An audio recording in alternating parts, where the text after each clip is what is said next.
President Monson, the entire worldwide Président Monson,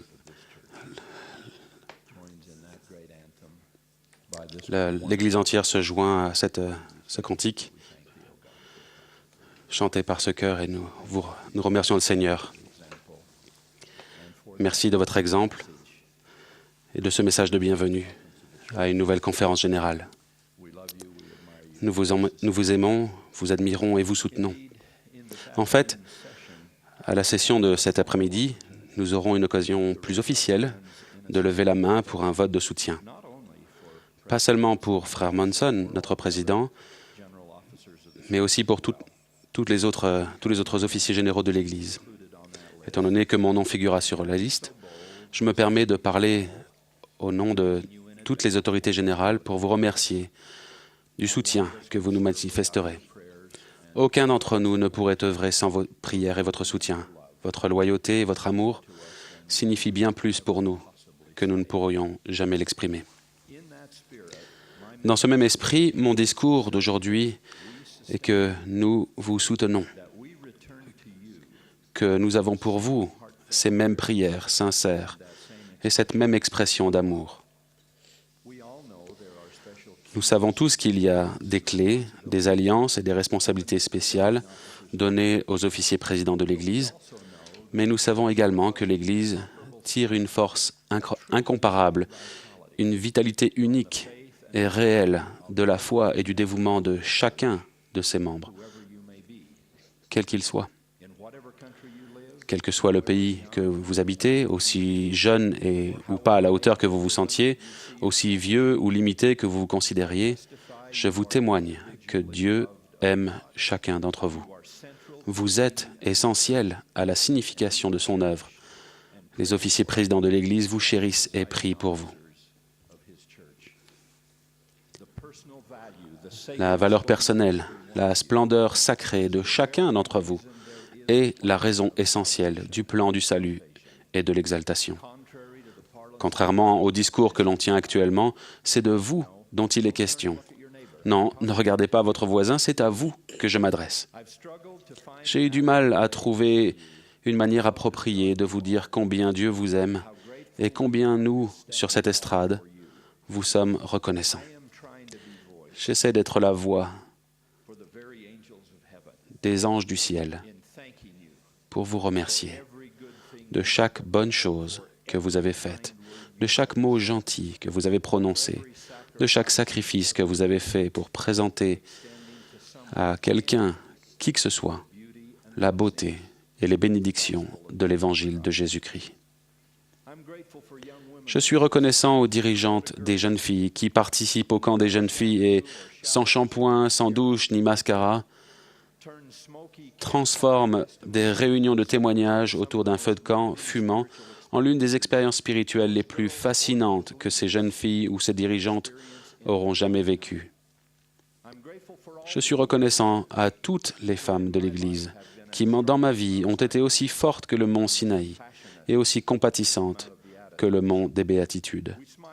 Nous sourions parfois des histoires de nos sœurs, vous savez, le jello vert, les couvertures piquées et le plat de pommes de terre au fromage lors des obsèques, mais ma femme a bénéficié avec reconnaissance de chacun de ces produits, à un moment ou à un autre, dans un cas, la couverture piquée et le plat de pommes de terre le même jour. Ce n'était qu'une petite couverture piquée, vraiment toute petite, pour rendre le voyage de mon petit frère, qui était décédé bébé, à son foyer céleste, aussi chaud et confortable que le voulaient nos sœurs de la Société de secours. Ma famille a reçu avec reconnaissance la nourriture donnée bénévolement après le service funèbre, sans aucune demande de notre part. Vous pouvez sourire de nos traditions, mais d'une manière ou d'une autre, les femmes de l'Église, dont on chante si peu les louanges, sont toujours là quand les mains languissent et que les genoux chancellent.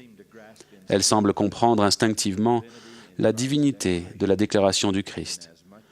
Toutes les fois que vous avez fait ces choses à l'un de ces plus petits, c'est à moi que vous les avez faites. Et les frères de la prêtrise ne sont pas en reste. Je pense, par exemple, aux dirigeants des jeunes gens qui, selon le climat et le continent, soit font des randonnées épuisantes de 80 km, soit creusent des grottes de glace et vont jusqu'à essayer d'y dormir pendant ce qui doit forcément être les nuits les plus longues de l'existence humaine. Je suis reconnaissant des souvenirs de mon propre groupe de grands prêtres, il y a quelques années de cela, dont les membres ont dormi à tour de rôle pendant des semaines dans le petit fauteuil inclinable de la chambre d'un des membres du collège mourant, afin que sa femme âgée et également fragile puisse se reposer quelque peu pendant les dernières semaines de vie de son bien-aimé. Je suis reconnaissant à l'armée d'instructeurs, d'officiers, de conseillers, de greffiers de l'Église, sans parler des personnes qui n'en finissent pas de monter des tables et de descendre des chaises. Je suis reconnaissant aux patriarches ordonnés, aux musiciens, aux personnes qui font de l'histoire familiale et aux couples s'offrant d'ostéoporose qui se rendent avec difficulté jusqu'au temple à 5 heures du matin avec de petites valises maintenant presque plus grosses qu'eux. Je suis reconnaissant aux parents et désintéressés qui, peut-être toute leur vie, s'occupent d'un enfant handicapé, qui a parfois plus d'un handicap et parfois avec plus d'un enfant.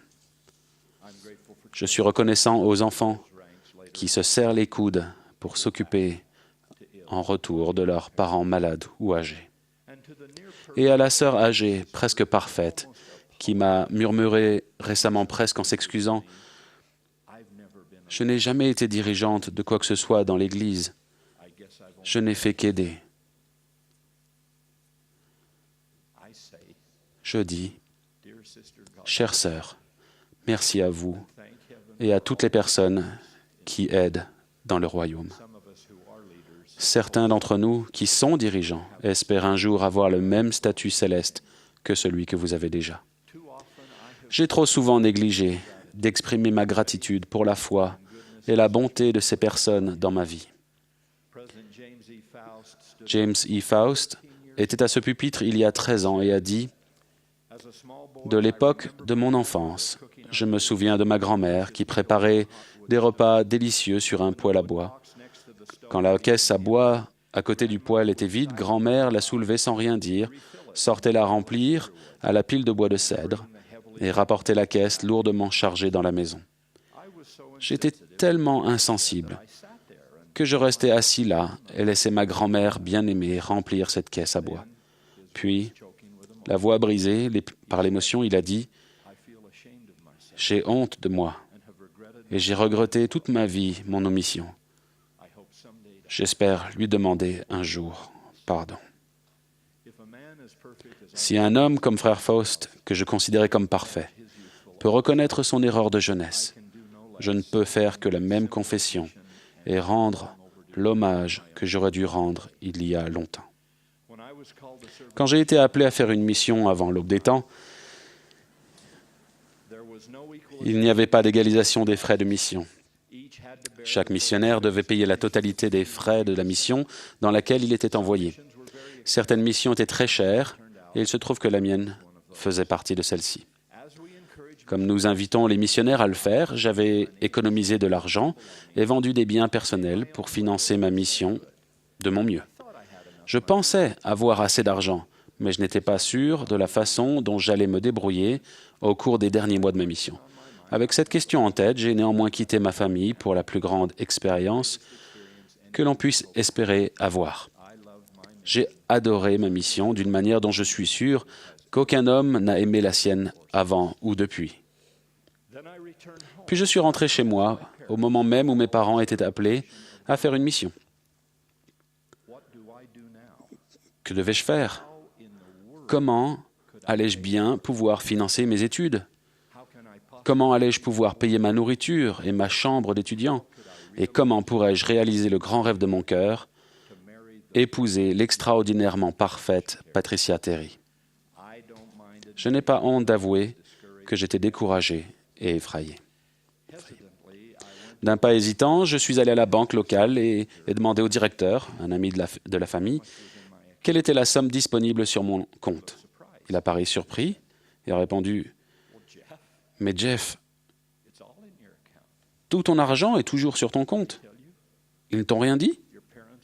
Tes parents voulaient faire le peu qu'ils pouvaient pour t'aider à démarrer quand tu rentrerais de mission.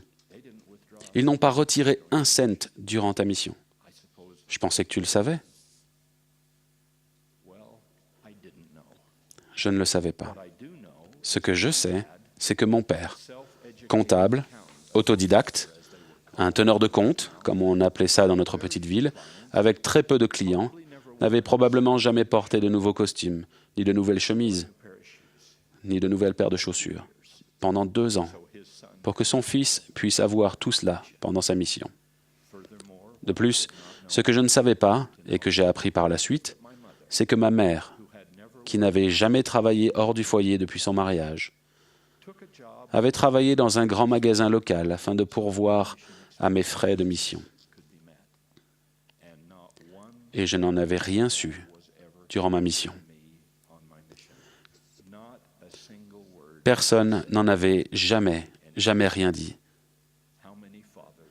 Combien de pères dans cette Église ont fait exactement ce que mon père a fait? Combien de mères, en cette période de difficultés économiques, sont encore en train de faire ce que ma mère a fait? Mon père est décédé depuis 34 ans, alors comme frère Faust, je vais devoir attendre, pour le remercier totalement, d'être dans le monde des esprits. Mais ma gentille maman, qui fêtera ses 95 ans la semaine prochaine, regarde joyeusement cette conférence de chez elle, alors il n'est pas trop tard pour la remercier. Vous, maman et papa, et toutes les mères, tous les pères, toutes les familles et toutes les personnes fidèles de partout, je vous remercie pour les sacrifices que vous faites pour vos enfants et pour les enfants d'autres personnes, de vouloir tant leur procurer les avantages que vous n'avez jamais eus, de vouloir tant leur donner la vie la plus heureuse que vous pouvez leur donner. Je vous remercie tous, vous, membres merveilleux de l'Église, et les légions de bonnes personnes qui ne sont pas de notre religion, de prouver tous les jours de votre vie que l'amour pur du Christ ne périt jamais.